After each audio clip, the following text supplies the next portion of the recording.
से हैं आप? ठीक है। अल्लाह पाक का बहुत करम है।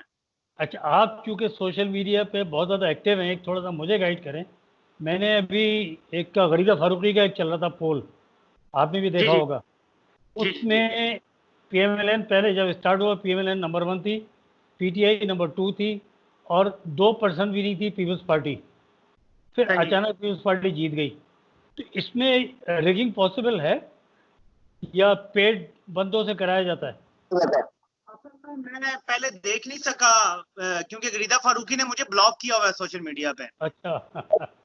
तो मुझे तो नहीं, मुझे जो स्क्रीनशॉट मिले हैं ना लोगों ने, कुछ 6 घंटे पहले कितना था, 2 घंटे पहले मैंने कोई 1-2 स्क्रीनशॉट देखे हैं, वो वाला मेरी नजर से नहीं गुजरा। अच्छा। लेकिन ये पोल का ये होता है कि ये बॉट्स के जरिए हैक हो जाता है। आप खरीद लेते हैं और आपके वो 40-50 हजार वोट को मतलब बॉट्स के जरिए डाल दिए जाते हैं। तो ये भी अच्छा। जैसे आपने भी बात की थी कि 55 करोड़ रुपया सोशल मीडिया पे लगाया पीपल्स पार्टी ने। जी, जी। कुछ हफ्ते पहले आपने, जब हम बात कर रहे थे तो आपने ये बताया था। तो जी, जी। उस टाइम मैंने भी शायद आपके साथ बिल्कुल अग्री किया था कि बिल्कुल ऐसा महसूस हो रहा है कि पीपल्स पार्टी अब बहुत पैसा खर्च कर रही है सोशल मीडिया पे। तो शरीफ खानदान है ना, उसका ये मसला है कि वो अपनी जेब से नहीं खर्च करते। वो जब तक हुकूमत में थे, पीटीवी के फंड से निकाल के पैसा लग रहा है, मरीम नवाज यूज कर रही है प्राइम मिनिस्टर हाउस और वहां पे सारा बना हुआ था जी, मीडिया। पीपल्स पार्टी वो पार्टी है, जरदारी वो बंदा है जो एक्चुअली खर्च करता है इन चीजों पे, तो वो अब खर्च कर रहे हैं। और गुड। आपको पता है हैरानी की बात यह है कि नून लीग अब थर्ड आ रही है हर पोल में। जी हाँ, तो 10% रह गए उसके। और ये बॉट्स के जरिए हुआ है। लेकिन मैं आपको याद होगा एक चीज मैंने आपको बताई थी कि क्या? शायद खान के प्लान में है कि बजाय इसके कि मैं नून लीग को हम्म, यहाँ पे हर वक्त उससे जी, लड़ता जी, रहूं, हम पीपल्स पार्टी को ज्यादा अहमियत देते हैं ताकि वोटर का तवज्जो उस तरफ चली जाए और जी। हमें पीपल्स पार्टी को हराना निस्बतन आसान होगा पंजाब में, और उस तरह से हाँ, नून लीग की निस्बत। तो हाँ, शायद ये स्ट्रेटजी का हिस्सा है कि ठीक है यार, करने दो, जाने दो। लेकिन आपको पता है कि एक वो है फरहान वर्क नामी, आपको पता है एक बंदा जो जहांगीर तरीन के लिए काम करता था, जी, जी, उसने जी। आप दिनों एक कोई इंटरव्यू शो दिया तो उसने कहा जी हाँ, बॉट्स के जरिए पोल्स हैक हो जाते हैं। वो करता रहा, पीटीआई के लिए पहले करता रहा जब जहांगीर तरीन के लिए काम करता। करता उसमें है। ये क्या खुलवा देते हैं 10,000, 20,000, 50,000, जिस तरफ आप कहें ना वो ऑप्शन चूज हो जाता है। हाँ, अब ये मेरी खबर नहीं है, लेकिन कुछ लोग जो सोशल मीडिया पे हैं वो अक्सर मुझे व्हाट्सएप पे मैसेज करते हैं कि लगता है फरहान वर्क अभी या नून लीग के लिए काम करना शुरू हो गया या पीपल्स पार्टी के लिए। अब अगर हाँ, वो कर रहा है तो वो बहुत एक्सपीरियंस्ड है इस मामले में, और अगर वो पीपल्स पार्टी के लिए काम कर रहा है तो वो इस तरह के पोल हैक कराना तो उसके लिए बाएं हाथ का खेल है। वो तो ये बिल्कुल। काम पिछले 5-7 साल से कर रहा है। तो ये मैं कोई इल्जाम नहीं लगा रहा, मेरे पास उसकी जाती खबर नहीं है, कुछ लोगों ने ऐसी बातें की हैं। लेकिन खाली ये तो नहीं है कि उसी को पता है इस बारे में, बहुत सारे लोग हाँ, जानते हैं कि पोल हैक हो सकता है। अच्छा, सेकंड चीज़ जो टॉपिक ऑफ द डे है, सेकंड जी। Anniversary of winning the elections. आपने कहाँ वोट डाला था? पाकिस्तान में थे आप? मैं इत्तेफाक से उस वक्त पाकिस्तान नहीं आ सका था। अच्छा। लेकिन हुआ किस तरह के, मैं आपको अपनी आप बता रहा हूँ ईमानदारी से कि सूरत हाल ये थी कि मेरे फैमिली में ज्यादातर लोग जो थे वो पीपल्स पार्टी का साथ दिया करते थे। अच्छा। हम जिस इलाके से हैं वो राजा परवेज अशरफ का इलाका है। जी, जी, जी, जी। तो गुजर खान। ज्यादातर हमारे हमारे गुजर वोट भी उसी खान। इलाके, जो राजा परवेज अशरफ का इलाका है ना, हमारे वोट भी उसी इलाके के बने हुए हैं। जी, जी। अब हुआ कुछ इस तरह के, मैं तो नहीं किया, लेकिन मैंने अपने फैमिली वालों को ना सोशल मीडिया पे पोस्ट किया, जो फैमिली के ग्रुप्स थे व्हाट्सएप वगैरह के, मैंने कहा जी जिसने नून लीग या पीपल्स पार्टी को वोट डाला, मैंने तरीके इंसाफ का नहीं कहा, मैंने कहा हाँ, जिसने नून लीग या पीपल्स पार्टी को वोट डाला, हाँ। मेरा उसके साथ मरना जीना ताल्लुकात सारे खत्म। क्योंकि अच्छा। जो बंदा मेरे वतन के दुश्मनों को वोट डालेगा, वो मेरा कम अज कम उससे कोई ताल्लुक नहीं रह सकता। मैंने ये बात की थी। सही। तो सही बात। उसकी वजह से ऐसा हुआ, कोई असर हुआ कि किसी ने भी नहीं डाला, ना पीपल्स पार्टी ना नून लीग, और फिर थर्ड आपको पता है किसको डालना था उन्होंने। अच्छा, मुझे ये बताएं, ये 2 साल की कारदगी, इसमें बहुत सारे प्लस हैं, कुछ माइनस भी हैं। उसको कैसे जी सम अप बिल्कुल। करेंगे? कैसे सम अप करेंगे? देखें, आप अगर प्लस देखें तो दो हैं, जी। बाकी सारी साइड पे और माइनस पे भी बात करते हैं। प्लस जी। अगर हो तो वो दो हैं।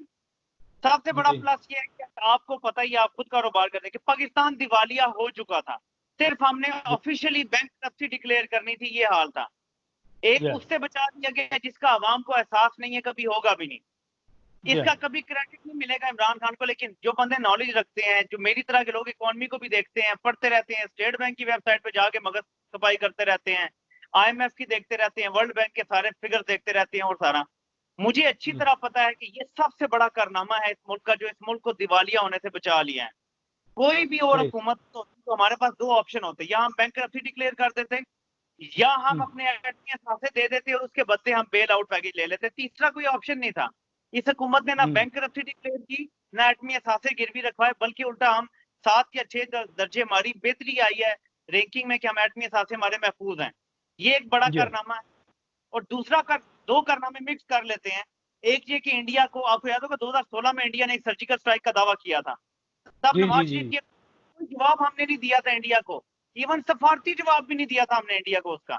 इस जी बार जी इंडिया जी दावा सर्जिकल स्ट्राइक का, वो दावा करता है हमने 300 जो है वो मार दिए, मदरसे के बच्चे मार दिए या वट, और हमने साबित किया कि वो सिर्फ एक दरख्त पे अपने गिरा के किया, और हमने जवाब दिया और 2 जहाज गिराए। एक तो ये करना है, लेकिन ये आता है। इसका जी दूसरा आता है कोविड, ये जो कोरोना वायरस है, जी ये एक बड़ा कारण है जो कभी लोगों को एहसास नहीं होगा। मैं खुद क्योंकि होम्योपैथिक प्रोफेशन से ताल्लुक रखता हूँ, मेरे वालिद साहब खुद डॉक्टर थे, तो मैं अच्छा मैं इस चीज को जानता हूँ, समझता हूँ कि ये इतना बड़ा, यानी समझ लें कि तबाही का हमें सामना करना पड़ता अगर इमरान खान के अलावा कोई और लीडर जो पैनिक कर जाता वो होता और कहता सब बंद कर जी दो, आपका आवाज आज मिडिल क्लास जी तबका भी भीख मांग रहा होता। जी जी अच्छा अब ये तो एक चीज़ आ गई इसकी। अब अगली मैं आपसे बात कर रहा था, अब ये मोतीउल्लाह जान का आपके प्रोग्राम भी देखता रहा मैंने और भी देखे। अब मुझे ये मैं थोड़ी बताएं कि मैं थोड़ा सा जो नेगेटिविटी है उस पर भी थोड़ी बात कर लूं, जो नेगेटिव जी जी एस्पेक्ट है, क्योंकि जी आपने वो सवाल कंप्लीट नहीं होगा। ये तो दो हैं, दो पॉजिटिव चीजें हैं, 2-3 जो जी नेगेटिव चीजें हैं वो ये है कि जो रिफॉर्म्स होने थे उसमें जी ब्यूरोक्रेसी के साथ बहुत नरमी बरती गई है और उस तरह नहीं काम हो सका जो होना था। इस जी हुकूमत की जी सबसे बड़ी नाकामी है कि ये ब्यूरोक्रेट्स को इज्जत देते रहे जबकि वो इज्जत के हकदार नहीं है, उनकी बात मानते रहे। वो जो जी आगे जी प्रेजेंटेशन देते थे उसको मन वान कबूल कर लिया गया, वो जो फाइल कहते थे ला के रखते थे, वो जी ये मसला है वो मसला है, रेड टेप में फंसी रही। बड़ी नाकामी इस हुकूमत की क्या है, वो मैं कहूंगा कि ब्यूरोक्रेट्स के साथ नरमी की है बहुत ज्यादा। इसके अलावा और बहुत सारी यानी महंगाई जो मेन लोगों का मसला है। फिर चीनी आटे के बुरान में जो लोग लगाए हुए थे वो जानते थे, जैसे जहांगीर तरीन को पता था चीनी कैसे जो है वो ये कार्टेल काम करता है, उन्होंने नहीं बताया। नदीम बाबर को पता था पेट्रोल माफिया कैसे काम करता है, नदीम बाबर ने प्राइम मिनिस्टर को अंधेरे में रखा।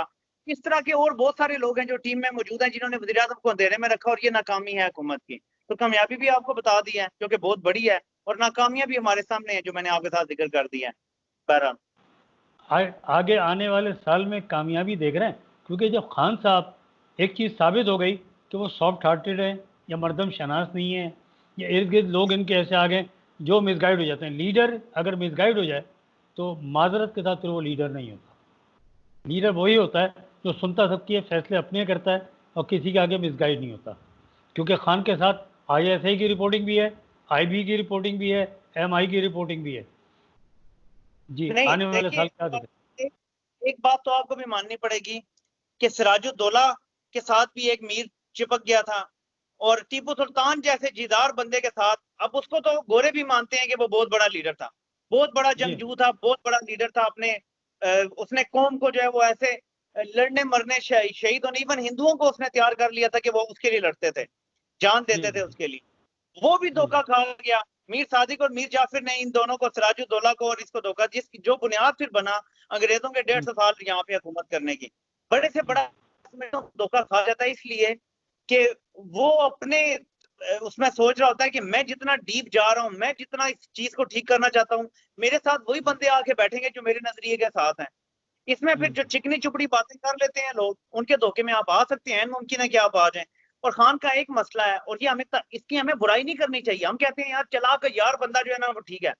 इमरान खान में एक सादगी का वो है, वो खुद कहते हैं इमरान खान की मेरी बहनें कहा करती थी ये क्या करेगा जिंदगी में, ये बहुत सादा है। ये प्राइम मिनिस्टर इमरान खान खुद कह चुके हैं, वज़ीर आज़म बनने से पहले जिक्र जी कर चुके हैं, आपको पता ही होगा। इमरान खान में एक सादगी का अंसर है कि वो बिलीव कर लेते हैं बंदे पे, लेकिन ये सादगी की वजह से लोग तो धोखा दे देते हैं, लेकिन कई दफा जब फ्रेंडशिप सा डाउन, अल्लाह की तरफ से जब भी मदद आ जाती है। मैं हाँ इसकी ये बता दूं फिर खत्म करता हूँ। 2014 का धरना नाकाम हो गया था, इमरान हाँ जी बिल्कुल जमीन से लग गई थी। अल्लाह पाक की तरफ से ये पनामा का आ गया और इमरान खान ने इसको आसमान तक पहुंचा दिया, और देखें फिर से इलेक्शन जीत गया। अल्लाह पाक ने कर दिया। इससे इमरान खान इनकार। की नीयत की वजह से कि वरना सियासत खत्म हो चुकी थी।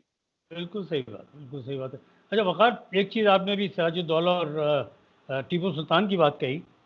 अमेरिकन ने आज, American ministry of foreign affairs ने पाकिस्तान में जर्नलिज्म की पाबंदी, सो कॉल्ड नाम नहाद जर्नलिस्टों के साथ हुकूमती रवैये, एजेंसी के तशवीश का इजहार किया है। जी जी मतलब ये बिल्कुल फिर वही वही इकट्ठे होने शुरू हो गए ना लोग, क्योंकि पाकिस्तान जी ने जब अपना डिसाइड कर लिया कि वो अमेरिका से दूर हो रहे हैं और चाइना के नज़दीक हो रहे हैं, और उसके बिल्कुल। बाद से ये चीज़ें शुरू हो गई। और हमारा मीडिया तो पेड ही है, तो सबको पता है। आप क्या देख रहे हैं फिर इसमें, इमरान ये देख- जंग कैसे लड़ेगा और कौन से उसके लॉयल साथी हैं जो साथ देंगे? देखिए जो मीडिया के साथ हमारी लड़ाई है ना, उसमें सबसे बड़ा मसला ये है कि सारा ही मीडिया खान के खिलाफ है। आप दो चार बंदों के ना हाथ पे ना, एक हाथ पे नाम गिन सकते हैं कि ये बंदे बुगज में नहीं है, बाकी तकरीबन 99% मीडिया आपके खान के खिलाफ लगेगा। अब असल इशू यहाँ पे ये है, जो मैं आपको मतलब अपनी एक अदना सी राय में बता सकता हूँ, वो इशू ये है कि जब आपके पूरे मीडिया यक जुबान होके कहेगा कि हुकूमत पाबंदियां लगा रही है, तो जाहिर है एमनेस्टी भी बोलेगा, अमेरिका भी बोलेगा। हम उन्हें कसूरवार नहीं ठहरा सकते कि उनका काम है हमारे ऊपर तनकीद करना।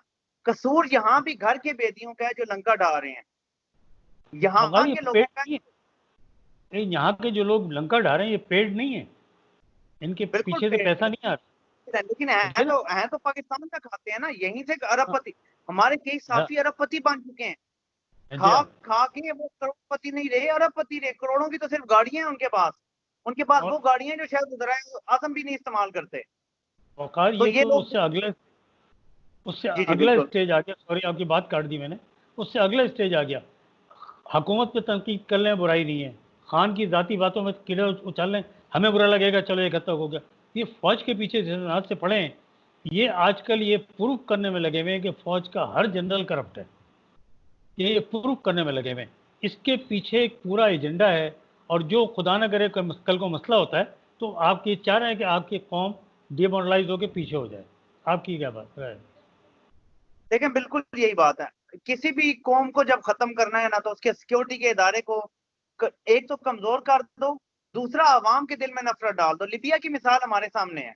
जी जी जी जी लिबिया में फौज के, और सीरिया की आपके सामने मिसाल है कि जी अपनी फौज के खिलाफ अवाम खड़ी होगी और फिर उसके में दहशतगर्द एंटर हो गए, फिर फिरका वारियत उसके बीच में, और सारा कुछ और तबाही मच गई वहां पे। लेकिन बुनियाद कहाँ पड़ी है सोचें, सदाम हुसैन के हवाले से बुनियाद कहाँ पड़ी कि अपनी फौज, अपने लीडर, अपना जो है, जो फौज का हेड है, उसके खिलाफ नफरत डाल दो। जी। यही तरीकाकार है CIA का, MI6 का। हमारे मीडिया वाले सिर्फ उनकी मदद कर रहे हैं। और जी। नंबर दो ये कर रहे हैं कि ये जो आजकल इंडिपेंडेंट साफी होने की वेस्ट एक ही डिमांड करता है कि आप आर्मी के खिलाफ बात करते हैं, अगर आप करते हैं तो आप इंडिपेंडेंट साफी हैं। ये फिर बाहर अवार्ड लेने के लिए, अपने आप को बड़ा फन्ने खान तोपची साबित करने के लिए भी आर्मी पे कुछ लोग जो है वो तनकीद करते हैं।